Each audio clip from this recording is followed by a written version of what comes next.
Welcome back to All This Math. This is Professor Parker, and for this lesson, we're going to do some polynomial long division. Polynomial long division. I know that probably sounds like it's difficult, but it's really not. I'll prove it to you. I'm going to break it down for you step by step. It's real easy, as long as you pay attention. And make sure you take good notes, too. Make sure you take good notes. All right, so polynomial long division. This is not already set up like a long division problem. It's set up like a fraction, but a fraction is another way to express a division problem. So make sure you know that. You got a numerator and a denominator. The numerator is also a dividend. The numerator is also a dividend. If you don't know that, make sure you write that down. The denominator is also a divisor. If you don't know that, make sure you write that down. All right? Now, let's do this. Let's set this up and make it look like a long division problem. All right? So let's do this. I'm going to take my divisor and I'm going to write it right here. And then I'm going to draw my long division symbol, or my house, which is what some people might call it, or some people might call it a vinculum. This is also known as a vinculum. All right? Now, before I actually write my dividend, you always got to check your dividend and make sure everything's straight. You know what I mean? So, meaning you got to check your exponents in your dividend. Because in your dividend, in order to do this process, your exponents must be all accounted for, and they must descend in order. For example, I see I have x to the third here, all right? I need for my next term to be x to the second, and it is. And my next term to be x to the first, and it is. Even though there's no 1 right there, understand that x and x to the first are the same thing. X and x to the first are the same thing. If you ain't already know that, make sure you write it down on your paper so you'll know for next time. Now, this is a constant. This don't even have no variable. That's cool. But you could also think of this as having an invisible x to the 0 power. An invisible x to the 0 power. So if you think of this as having an invisible x to the 0 power next to it, like 4x to the 0 power, then you also recognize that the exponents are going in descending order. From 3 to 2 to 1 to 0. All right, if there was an invisible x to the 0 power right here. So that means our dividend is cool.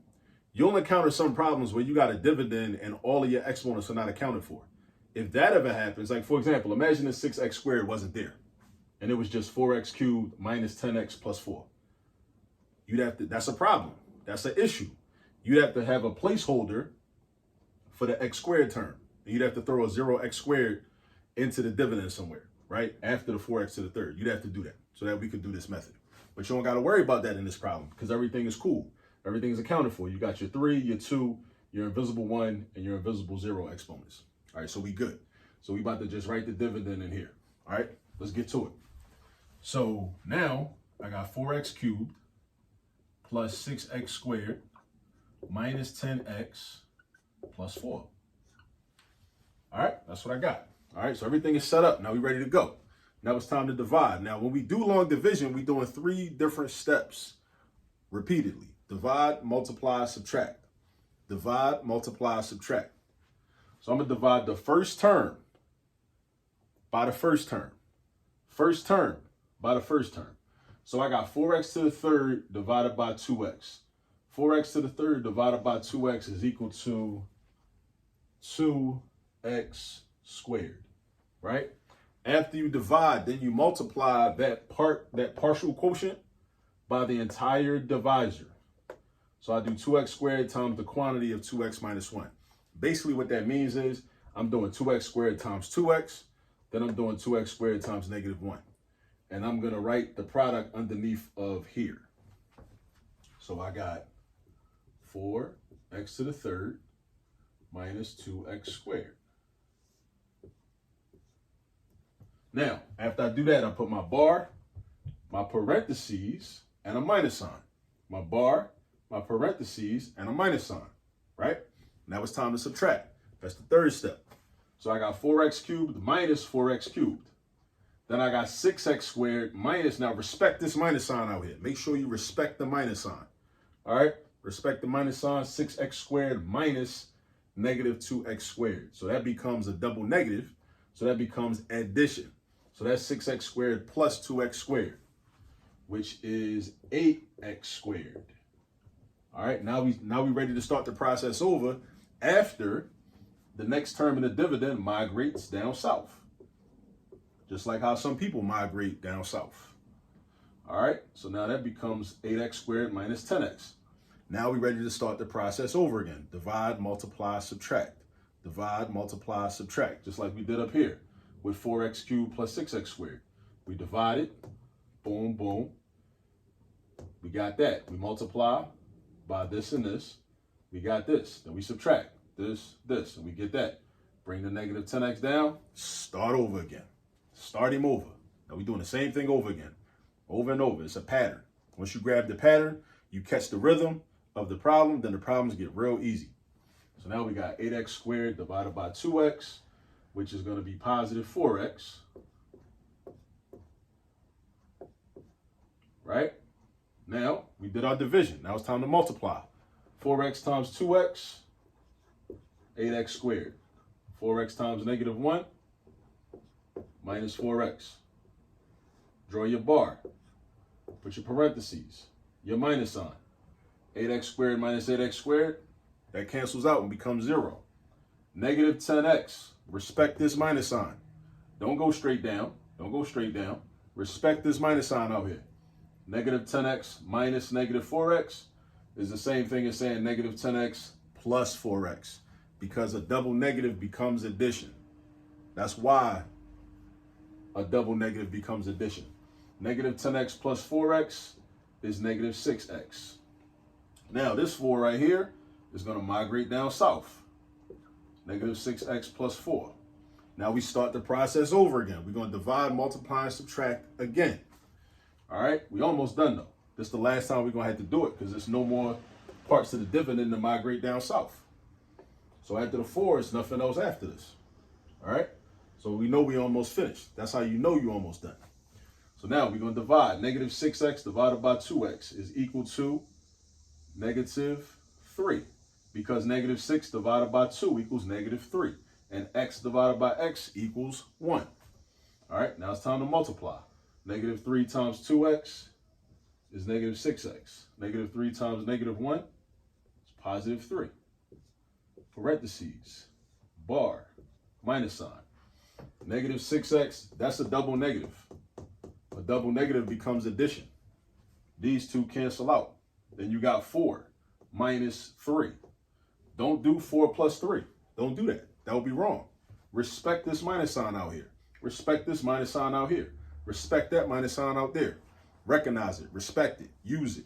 This is not 4 plus 3. This is 4 minus 3, which is 1. So now we have no more terms to bring down or to migrate down south. And we have this number right here. We don't have a 0. Many times you'll have a 0 here, meaning you'll have a remainder of 0. Here, we have a remainder of 1. We got a remainder of 1. So it's a couple ways we could write our answer. We could either write 2x squared plus 4x minus 3, remainder 1, or we could write 2x squared, kind of like a mixed numeral when we was dealing with just regular numbers, right? Mixed numerals from elementary school, right? 2x squared plus 4x minus 3, that's a positive 1, so we write a fraction, plus 1 divided by the divisor. It's always the remainder divided by the divisor. The remainder divided by the divisor. Write that down. That's why I keep saying it over and over again. But as you watch these videos, you start to notice I say a lot of stuff that's important, right? But if I repeat something over and over again, you definitely know you need to write it down and memorize it. So remainder divided by the divisor, which is the same thing as when we convert an improper fraction to a mixed number. It's really the same exact process. So this is another way to write the answer.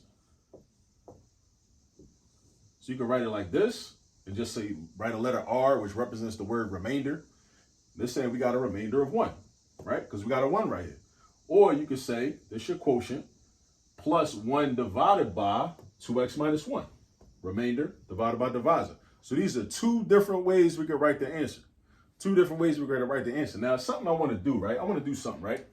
I want to show you why the remainder is 1 and why that makes sense. So check this out. Because when you check your work in a division problem, what you do is you multiply the divisor by the quotient. But notice we got a remainder. So what I'm going to do is I'm going to multiply the divisor by the quotient that we have up to this point, which does not include the remainder 1. And then let's look at what we get, all right? Because I'm going to try to explain to you like why the remainder is significant, all right? So look, so I'm going to do 2x minus 1 times 2x squared plus 4x minus 3, right? So I'm going to do 2x times everything over here. Then I'm going to do negative 1 times everything over here. So 2x times 2x squared is going to be 4x to the third. 2x times 4x is going to be 8x squared. 2x times negative 3 is going to be negative 6x. And then we got negative 1 times everything. So we got minus 2x squared. We got minus 4x. We got plus 3, because negative 1 times negative 3. Now we're going to simplify it by combining like terms. I'm looking for terms that have the same variable with the same exponent. That's what like terms are. So 4x to the third power don't have no like term. 8x squared does, because I see 8x squared and I see negative 2x squared. Negative 6x and negative 4x, they go together. The 3 don't have no like term, so that's alone. So let's simplify this. We get 4x to the third plus 6x squared minus 10x plus 3. Now look, this is not identical to this, right? But look how it's different. 4x cubed matches up with 4x cubed. Check this out. 6x squared matches up with 6x squared, right? Negative 10x matches up with negative 10x. But this positive 3 does not match up with positive 4. But what was our remainder? Our remainder was 1.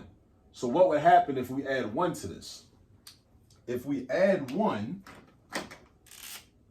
right? Check this out. If we add 1, this turns into a 4. And that right there is a 4, right? So the remainder, whatever remainder you get, I wanted to show you that because I think that's kind of cool. It makes the math make sense. And I like when math makes sense. So whenever you get a remainder, you should be able to add your remainder to the product of your divisor and your quotient part without the remainder, and it should equal the original dividend. So again, when you check your work, right? Whenever you have a remainder, this is what you do. Multiply your divisor by your quotient, not including a remainder. Whatever product you get plus the remainder should be equal to the original dividend. The product you get, right, from checking your work plus the remainder, even if it's a constant or even if it was like a variable expression, it might be like, 2x plus 5 or negative x plus 6, right? That could happen, right? If that happens, you should be able to add it to the product of your divisor and your quotient, and then that would equal the original dividend, right? Now, if your remainder is 0, like what happens a lot of times you won't have no remainder. So that's why when you multiply the divisor by the quotient, it automatically already equals the dividend because there is no remainder. There's nothing left over, right? This divisor fits evenly into the dividend. In this case, this divisor don't fit evenly into the dividend. It fits into it this many times with 1 left over, 1 unit left over. So I just wanted to show you that real quick. All right. So definitely get some practice on polynomial long division. Also, shout out to the ancestor, the baseball legend, Roberto Clemente. That's whose jersey I got on today. You know what I'm saying? Shout out to him. Do your research on him. Do your research on not only his skills on the baseball field, but also his community work and his work as a community activist, right? Also check him out. Look into him. If you're not familiar with Roberto Clemente, baseball player Roberto Clemente that clearly played for the Pittsburgh Pirates back in the day. All right. Now, go get some practice on polynomial long division. I'll see you on the next video. Peace.